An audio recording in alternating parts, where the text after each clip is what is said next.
Good afternoon, and welcome to the DCTV News at Noon program. This program is sponsored in its entirety by the Southwest TV Translator Association and supported by the Dolores County Broadcasting Network as seen on DCTV Channel 32.1. The News at Noon program is in the pilot stage. We hope to bring a variety of news and commentary from the Four Corners region. Give us your feedback and news alerts at 970-677-4119.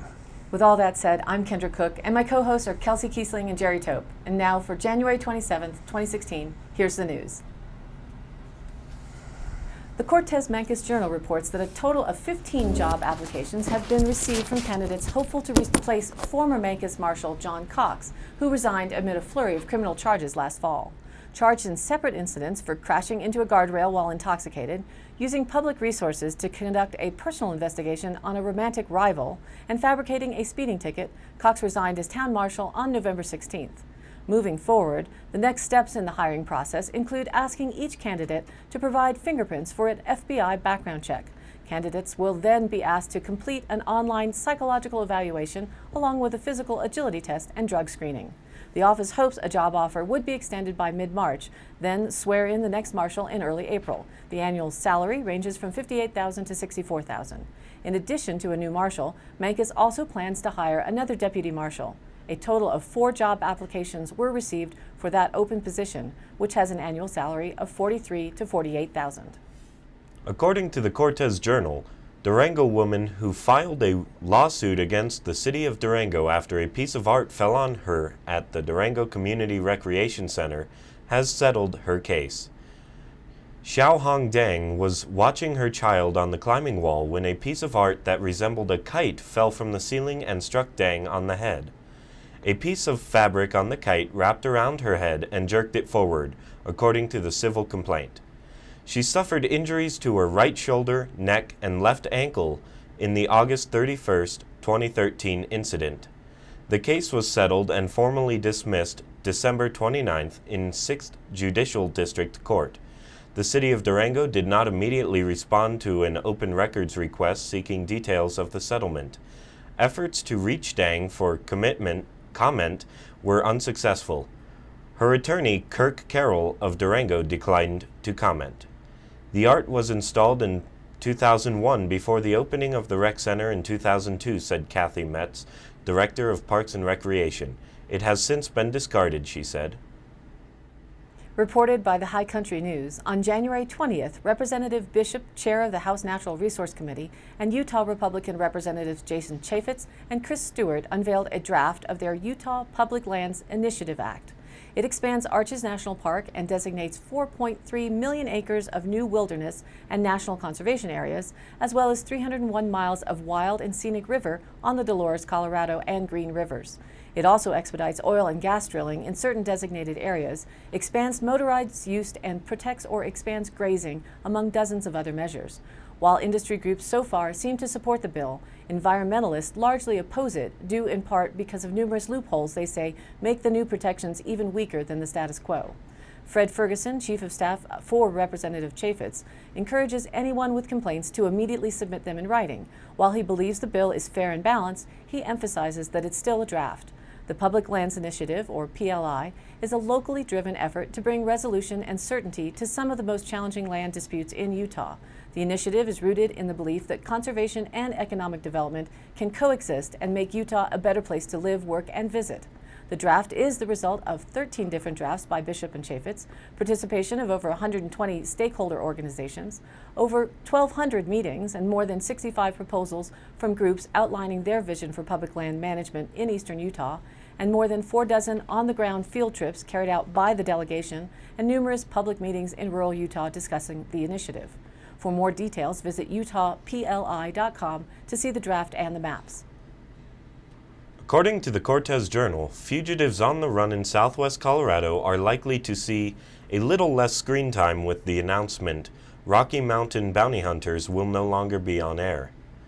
The show featured local bounty hunting team Dason Goetz and Clint Simmons as they combed southwest Colorado for the region's most wanted runaways.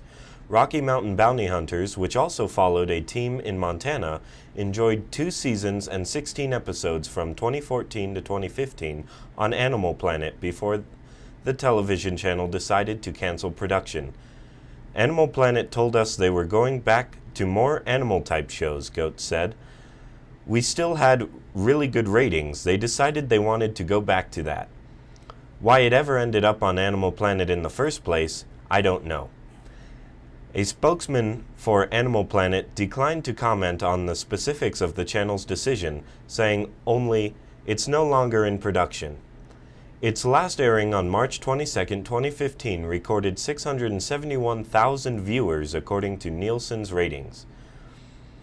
Despite the cancellation, the show opened up major doors for Goetz and Simmons, who still hunt down fugitives, and the two started their own bail bondsman agencies. Both keep busy scouring the Southwest for suspects on the lam, with Goetz based in Cortez and Simmons running an office in both Durango and Cortez. Reported in High Country News January 22nd, the Secretary of Interior, Sally Jewell, announced much-anticipated rules on emissions from oil and gas production on Bureau of Land Management administered leases. While the rules resemble those proposed by the EPA last year, they are likely to have a bigger impact on the oil and gas fields of the West. The EPA rules only affect new and modified facilities, while the BLM regulations also apply to the tens of thousands of existing oil and gas production facilities. The rules, which will impact some 100,000 onshore oil and gas wells, many of which are in the Four Corners area, target natural gas loss from venting and flaring, leaks, pneumatic devices, storage tanks, drilling, and completion and liquids unloading. Once in effect, the regulations will reduce emissions of methane by some 166,000 tons per year and of volatile organic compounds by 400,000 tons per year, according to BLM estimates. Companies like ConocoPhillips, whose San Juan Basin facilities collective add up to the largest methane emitter in the United States, have voluntarily cut emissions from those facilities in between 2013 and 2014, mostly by doing some of the very same things the new rules require, such as replacing high-bleed pneumatic devices, and resulting royalties paid to the federal government of the commodity will increase, much of which goes back to local communities. And there's another potential bonus that the natural gas industry, complying with the rules, will help natural gas regulations and repeal its reputation as a climate-friendly fossil, a status endangered by methane leaks. Following the announcement, I believe we have a technical difficulty with the scroller right now, but I'll continue with the story for the moment. Following the announcement, Eric Schlenker-Goodrich, Executive Director of the Western Environment, I wasn't finished? Yeah, well, we're on air. That the director of the Western Environmental Center tweeted his quick take on the rules. He called it a win-win-win regulation since it boosts natural gas supplies, helps the climate, and results in higher revenue from royalties, while also pointing to the drawbacks, primarily the room for exemptions. He concluded, the bottom line, this is a good positive, if fairly moderate proposal. Looking forward to working with partners to strengthening it. According to the Durango Herald, the pools at Durango Community Recreation Center were closed Monday after the staff notified 2 children with a waterborne disease swam there. The source of the diarrhea-causing disease, cryptosporidiosis, has not been confirmed, according to the San Juan Basin Health Department.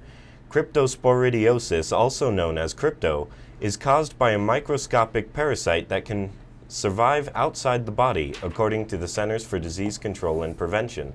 An outer shell around the parasite allows it to tolerate chlorine disinfection. As soon as the center was notified of the diagnosis, all 3 pools were closed for cleaning, said Kathy Metz, City Parks and Recreation Director. The center treated the pools with a high level of chlorine Monday night, according to standard procedure, she said. One child visited the center between January 12th and January 15th, the other on January 17th, she said. The health department was notified of the first case of crypto on Friday afternoon and the second case on Sunday, Leanne Jolon, executive director, said in an email. She could not comment on the conditions of the children. In addition to diarrhea, the parasite can cause stomach cramps and nausea. These symptoms generally begin 2 to 10 days after a person becomes infected, the health department statement said.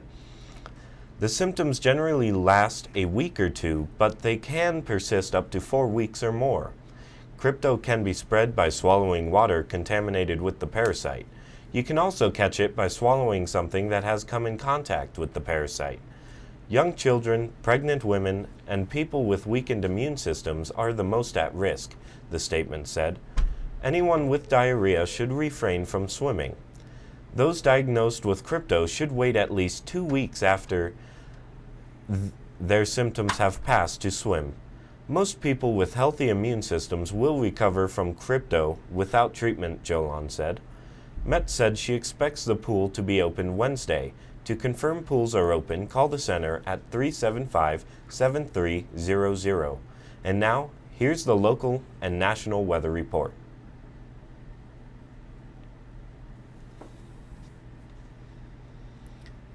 A ridge of high pressure remains over the west, keeping conditions quiet today.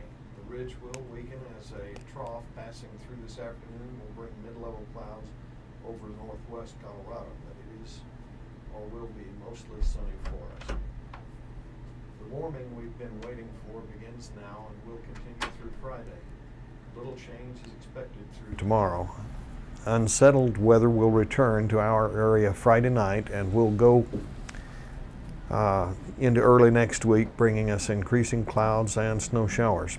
Those that must look ahead for work or travel-related reasons will want to be aware that the earliest snowfall predictions for this upcoming storm have doubled for Sunday.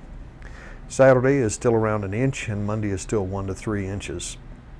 At this point, that would make a total of 10 to 13 inches possible for this next storm.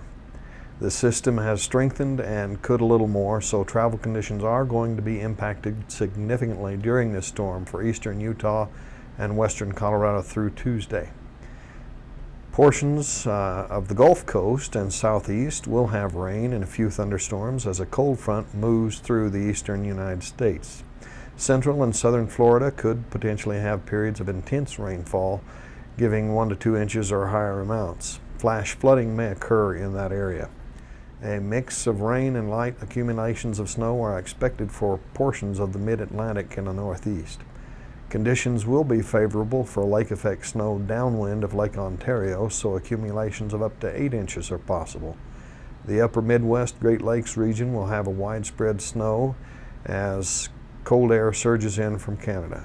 Minnesota and Wisconsin may have a mix of rain, freezing rain, and snow as the air mass transits that area.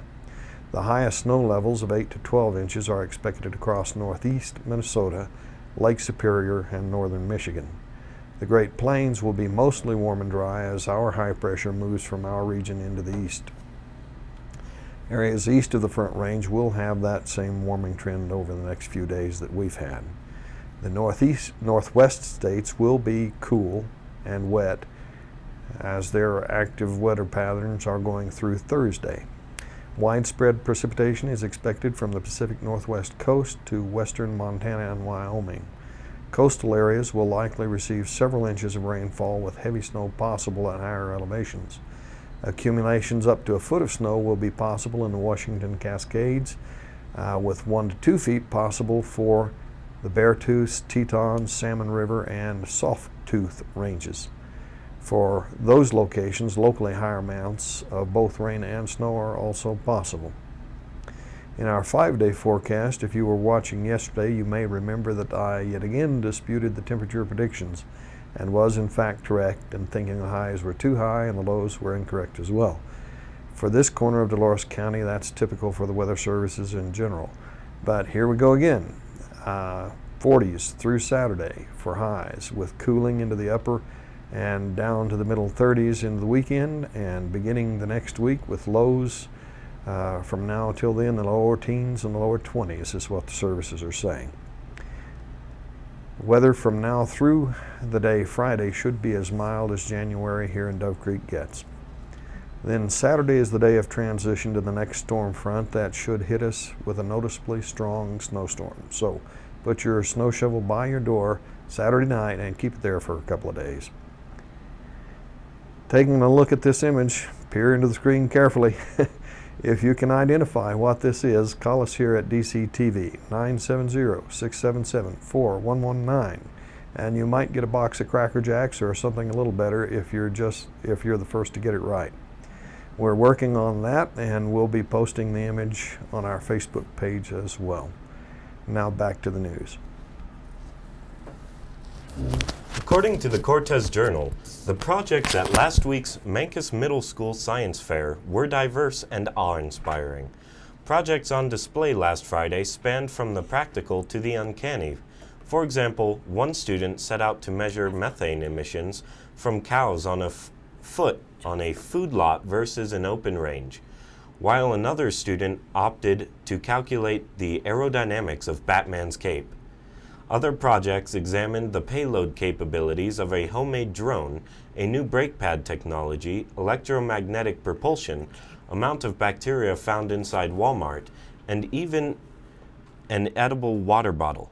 One of the 5 judges, Bronze, said she was most impressed with a young geologist who incorporated his science fair project into a family vacation over Thanksgiving. To help narrow a student's scientific intrigue, middle school teacher Kelly Gregory explained that she utilized a flowchart to help students identify topics of interest. For example, students interested in building were pointed towards mechanical engineering issues, and students interested in living organisms were encouraged to explore biology, and so on.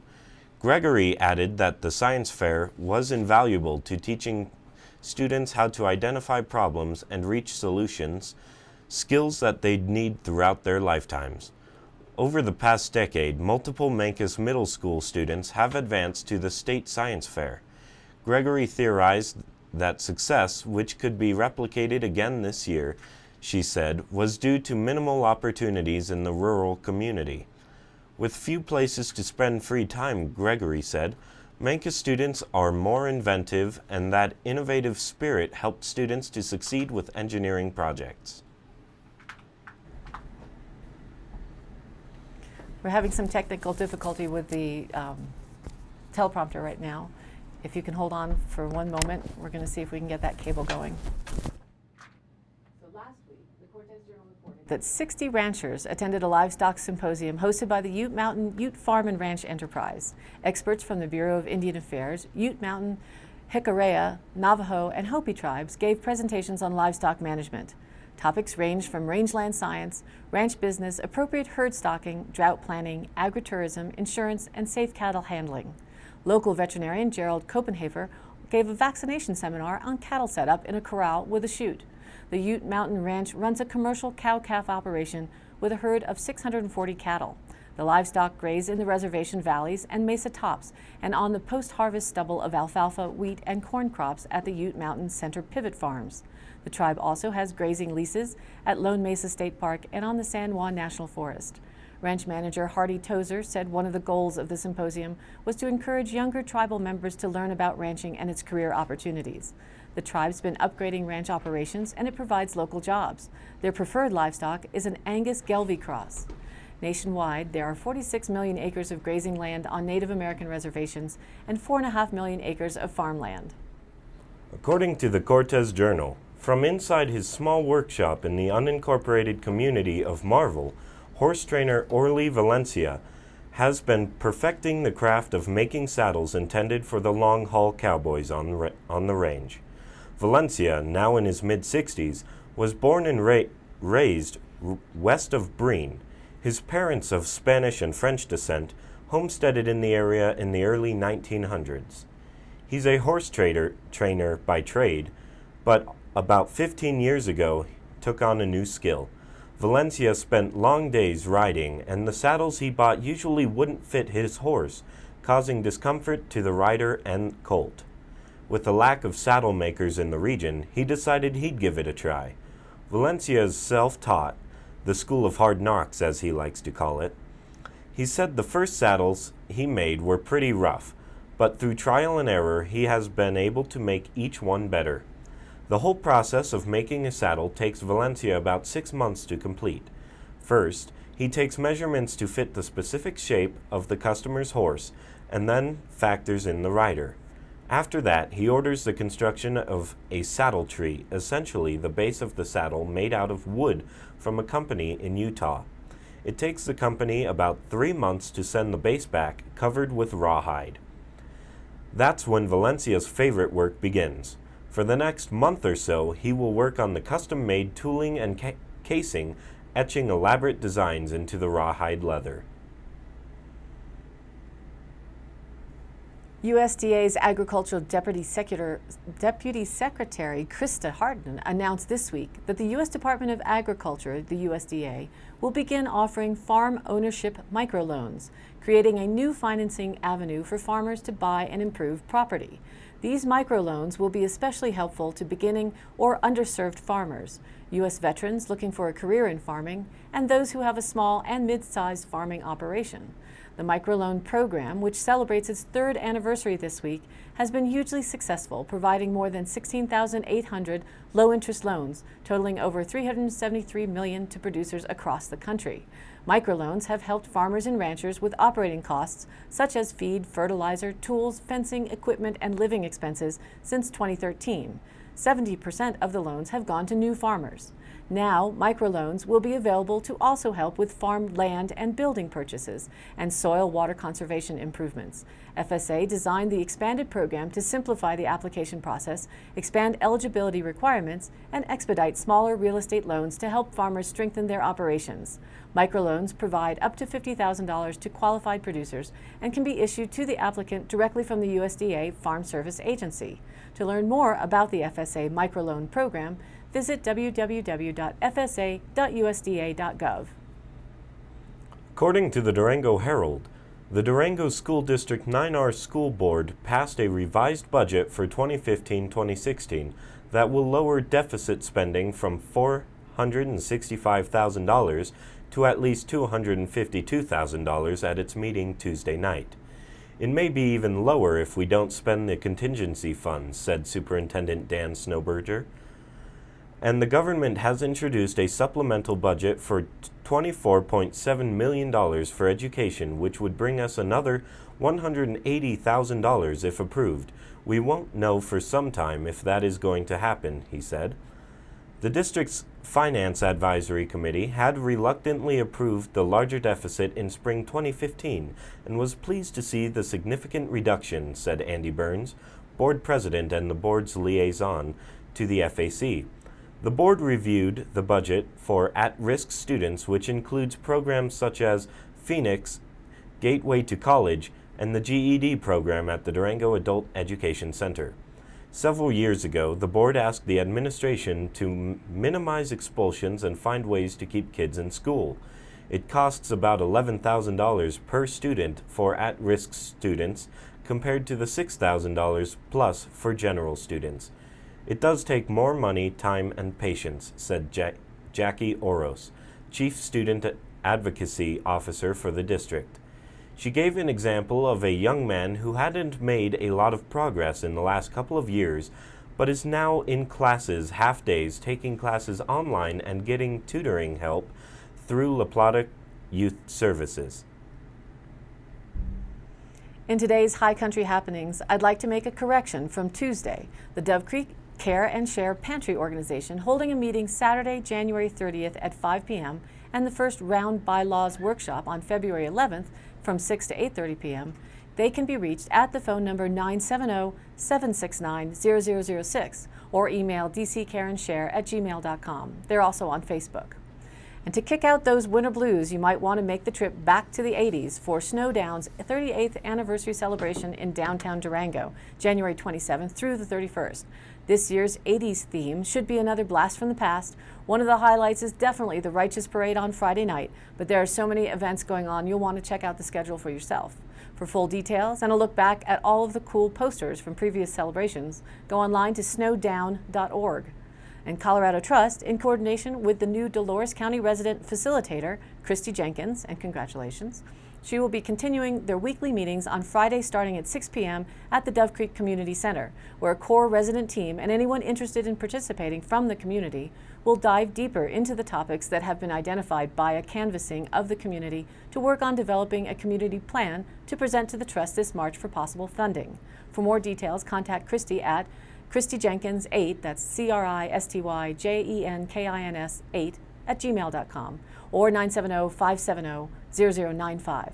We'd love to share information about what's happening to support all of the regional groups, individuals, and communities. So please let us know your event by sending an email to dcbnnews@gmail.com or call 677-4119.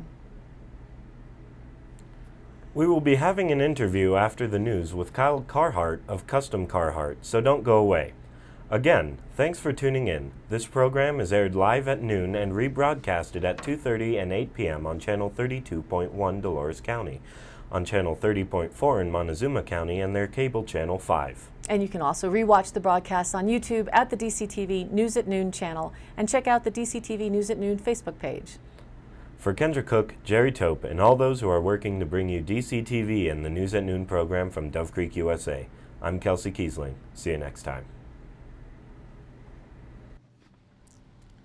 All right, then thanks for staying tuned in for our special News at Noon interview spotlight. I'm Kendra Cook, and today in studio we have Kyle Carhart of Carhart Customs, who was born and raised in Dove Creek, Colorado, and now has established a fantastic location in Weber Business Park off Highway 491 on the west side of town to centralize his many businesses.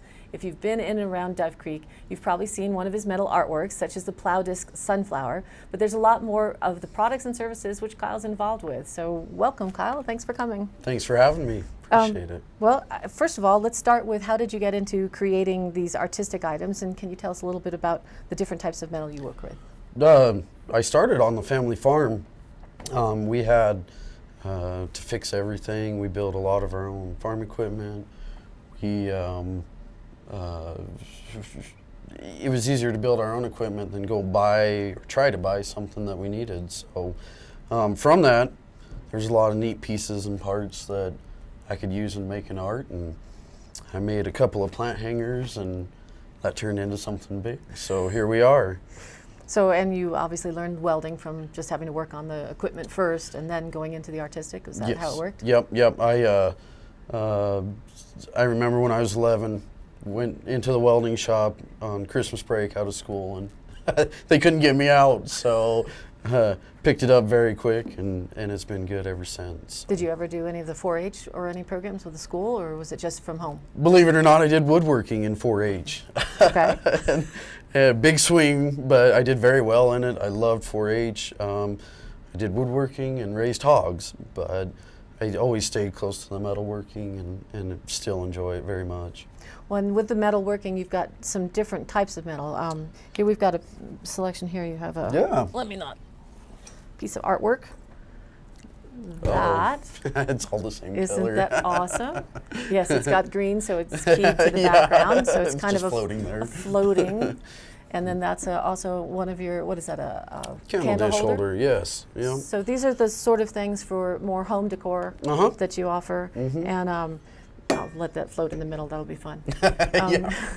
So this is, what's the technique that you're using in here? Obviously I can see some tack welding, but there's some bending, and what other machines are you using to create these kind of pieces? Pretty much anything that you would find in any welding shop or fab shop. We use rollers. I use a lot of scrap pieces out of equipment that I fix, extra parts I have on hand. Lots and lots of plasma cutting. Some of these rings and dishes and bases are salvage material. It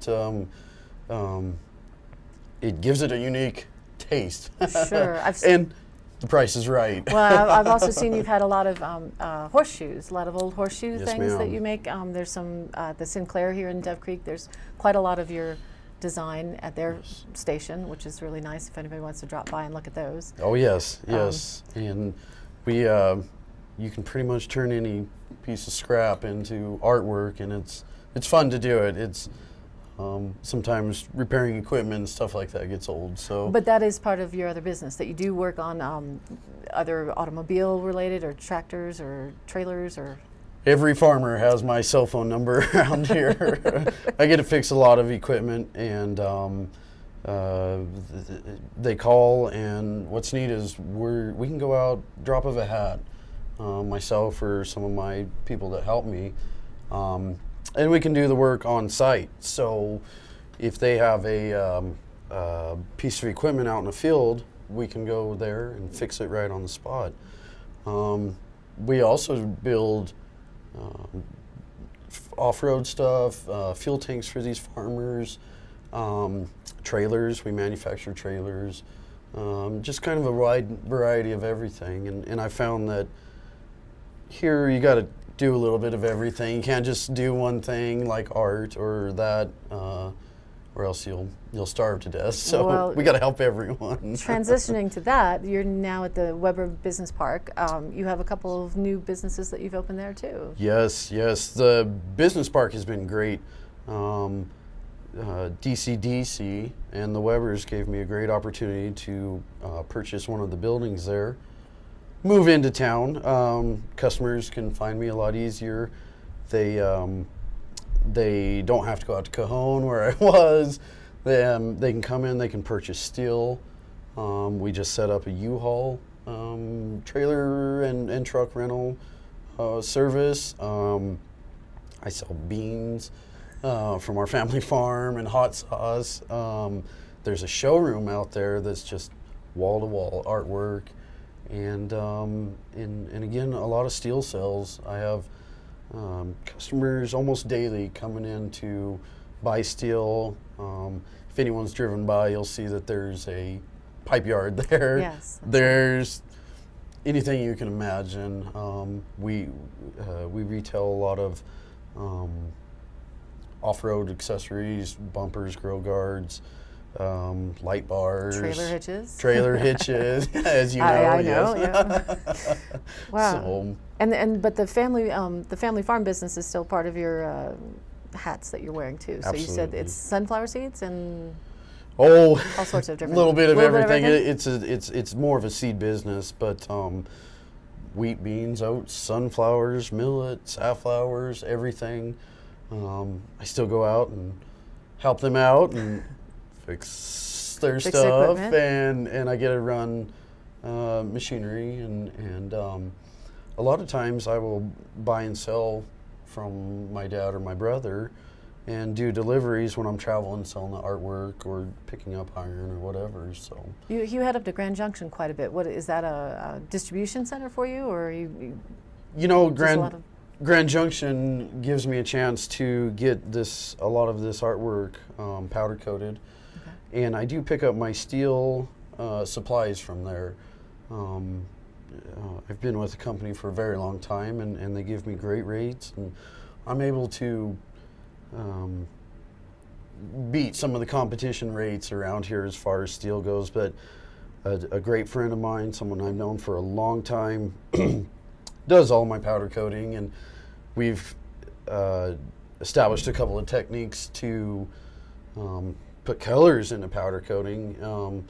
For the longest time, it was just a one-color deal. You would only get one solid color, and we worked with water-based paints and different chemicals in our little laboratory and came up with some really neat stuff. So, yes, Grand Junction, I have to get a lot of supplies there, and I have several retailers and places that sell my stuff there too. And also in Moab, you had mentioned that might be a new yes. or existing avenue. Your hot sauce is up there. I remember yes, from years ago. El Toro is the name of the hot sauce. Yep. The hot sauce goes everywhere. It.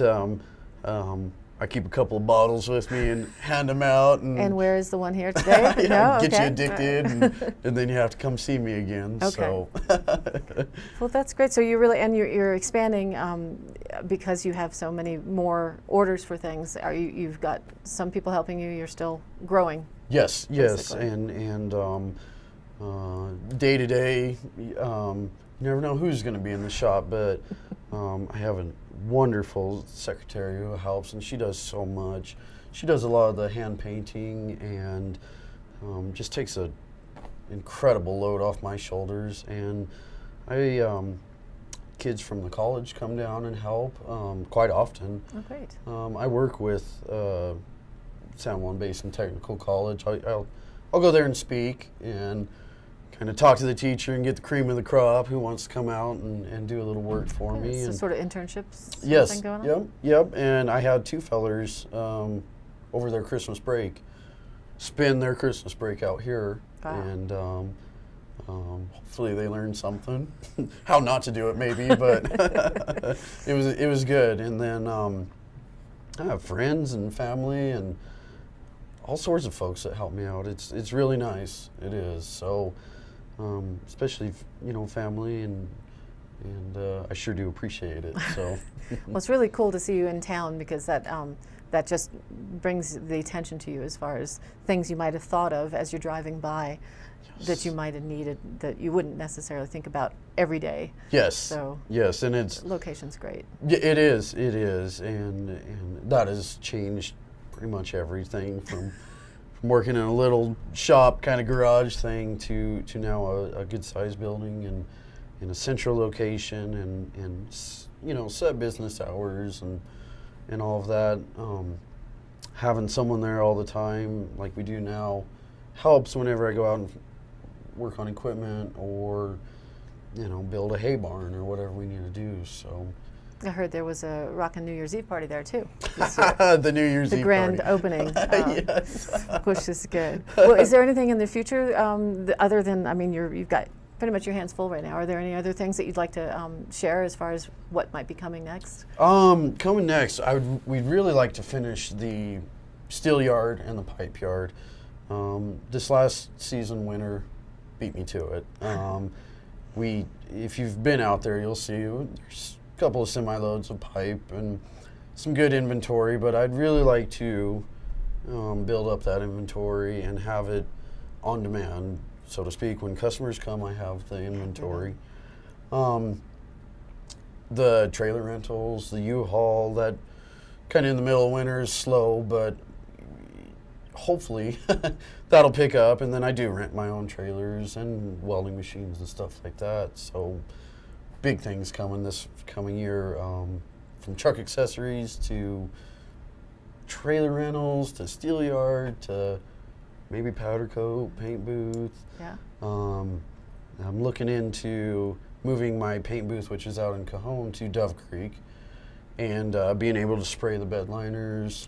Right, that's another thing. Yeah, It's the bed liner. lots of bed liners. Custom bed liner, which is a really nice thing. If anybody hasn't had that, it's protects the metal with a nice coat, and it's Yes, yeah, and it's not just good for weather. your pickup bed. I've Anything. sprayed everything from boots to the inside dash of vehicles to everything. So I would really like to get that paint booth moved to Dove Creek and be able to do it here and, again, more centralized. Centralized. Yep. So Great. big things coming. Big things. So, and to get in touch with you, can you give people email, Facebook, website? My Facebook, I don't do. Okay. She's on Facebook. I am, and secretary takes care of that. She's awesome at it. She's done such an amazing job. But the best way is carhartcustoms.com. I've tried to put all of everything on there. There's so much. I've gotten feedback. It's a little overwhelming, but carhartcustoms.com or swing out to the old biodiesel plant. We're there late most of the time. Almost all the time. Yeah. And it's Carhart with one T. Yes, Carhart with one T, customs with an S on the end. .com. And swing in and give us a visit. Great. Well, thank you for coming. And thank you for being a part of this Spotlight interview series at DCTV News at Noon program. That's it for today. We'll appreciate you tuning in or logging on to the YouTube channel. And again, thanks for watching. See you next time. Thanks, Kendra.